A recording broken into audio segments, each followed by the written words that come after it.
नमस्कार साथियों। एक बहुत महत्वपूर्ण विषय पर बात रख रहा हूं। आप लोग अगर इस वीडियो को YouTube पर देख रहे हैं तो ज़रूर सब्सक्राइब कर लीजिए, अपने दोस्तों के साथ शेयर कर लीजिए। ये चिकित्सा जगत में खास करके पैरामेडिकल, नर्सिंग, फार्मेसी, इन लोगों के लिए काफ़ी बेहतर जानकारी वाला वीडियो है। बिहार में डॉक्टरों के रिटायरमेंट की घोषणा सरकार ने 65 साल से बढ़ाकर 70 साल करने की घोषणा की है।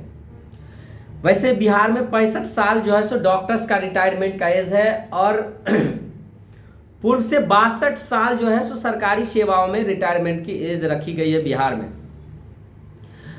बिहार में जब डॉक्टरों के रिटायरमेंट की एज बढ़ाई गई तो बिहार में चिकित्सा जगत में, स्वास्थ्य जगत में सहयोग करने वाले जो सपोर्टिंग स्टाफ्स हैं, जो पैरामेडिकल स्टाफ्स हैं, जो नर्सिंग स्टाफ्स हैं, जो फार्मासिस्ट हैं, यह सब एक रीढ़ की हड्डी की तरह है। पैरामेडिकल खास करके चिकित्सा जगत में इन सबों का रिटायरमेंट एज भी बढ़ना चाहिए। मैं बिहार सरकार के मुखिया आदरणीय श्री नीतीश कुमार जी और आदरणीय स्वास्थ्य मंत्री श्री मंगल पांडे जी से मेरा विनम्र रिक्वेस्ट है कि राज्य के नर्सिंग कर्मियों के हित में, राज्य के पैरामेडिकल कर्मियों के हित में, राज्य के फार्मेसी कर्मियों के हित में, इनके हितों को ध्यान में रखते हुए रिटायरमेंट की एज डॉक्टरों के समान की जाए। आप सब जानते हैं कि लगातार बिहार में नर्सेज लोग भी अपनी अपनी मांगों को लेके बात रख रहे हैं। हाल ही में नर्सेज लोगों के द्वारा एज बढ़ाने के लिए रिक्वेस्ट किया गया विभाग में फाइलें दौड़ रही है इधर से उधर। पैरामेडिकल का भी एज रिटायरमेंट की सीमा को बढ़ाई जाए, इसके लिए हम भी लगातार प्रयास कर रहे हैं। कई बार हमने पत्राचार भी किया है और मेरा मानना है कि रिटायरमेंट का जो एज है वो बढ़ना चाहिए। पैरामेडिकल कर्मियों को भी इसका लाभ मिलना चाहिए, क्योंकि एक तो सरकार बहालियां, कई हमारे ऐसे भी साथी रहे हैं जिन्होंने पूर्व की बहालियों में 50 पार करने के बाद उन्होंने ज्वाइन की और ये सरकार की लेट लतीफ़ी रही है। 2006 में फार्मेसी का बहाली आया था, फार्मासिस्ट का, उनकी ज्वाइनिंग 2020 में हुई। तो इसमें आखिर दोष किसका है? सरकार की ही कमी रही है, सरकार की ही गलती रही है और लोग बेरोजगार लंबे समय तक रह रहे हैं। सरकार की जो बहालियां निकलती है कई पदों पर, तो वो बहालियां पूरी होने में ही 10 साल लग जाते हैं। तो ऐसे कंडीशन में पैरामेडिकल कर्मी हो, फार्मासिस्ट हो या नर्सिंग कर्मी हो, सभी लोगों का एज जो है सो डॉक्टर्स के समान होनी चाहिए, रिटायरमेंट एज। क्योंकि अब आप ही समझिए, अगर कोई लोग 50 साल की उम्र में सरकार की लापरवाही की वजह से ज्वाइन करते हैं तो उनका 10-12 साल ही जॉब बचता है। तो ऐसे में फिर काफ़ी दिक्कतें हैं।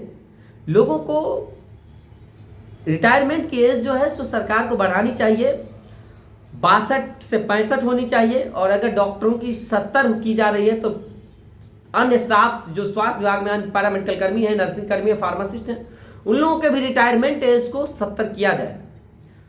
कुछ दिन मुख्यमंत्री जी ने ही घोषणा भी किया है कि रिटायरमेंट का एज जो है सो 70 किया जाएगा। मैं रिक्वेस्ट करता हूं आदरणीय मुख्यमंत्री जी से कि पैरामेडिकल कर्मियों, नर्सिंग कर्मियों के रिटायरमेंट एज को फिलहाल 62 से बढ़ाकर 65 किया जाए। आप सबको एक बात बता दूं कि नर्सिंग कर्मियों की इस एज बढ़ाने वाली फाइलें जो है सो सचिवालय में है और इस पर बहुत जल्द मुहर भी लगने वाली है।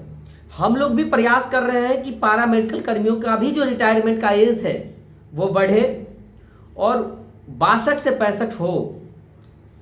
क्योंकि मैंने बताया आप सबको कि जो विज्ञापन आने के बाद की जो लेट लतीफ़ी रही है सरकार की, तो इसका खामियाजा आखिर पैरामेडिकल कर्मी क्यों भुगते?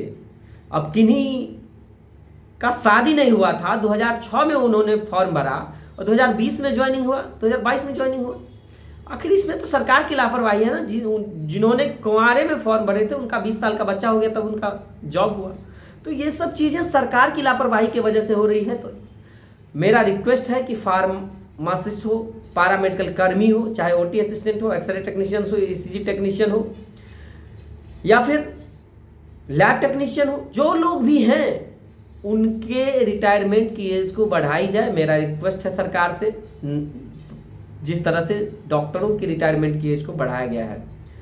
बहुत बहुत धन्यवाद। आप लोग अगर इस वीडियो को YouTube पर देख रहे हैं तो जरूर सब्सक्राइब करिए, अपने दोस्तों को जरूर शेयर करिए और इसके लिए जागरूक करिए, सभी लोगों को जागरूक करिए। हम लोगों को जागरूक होने की ज़्यादा ज़रूरत है।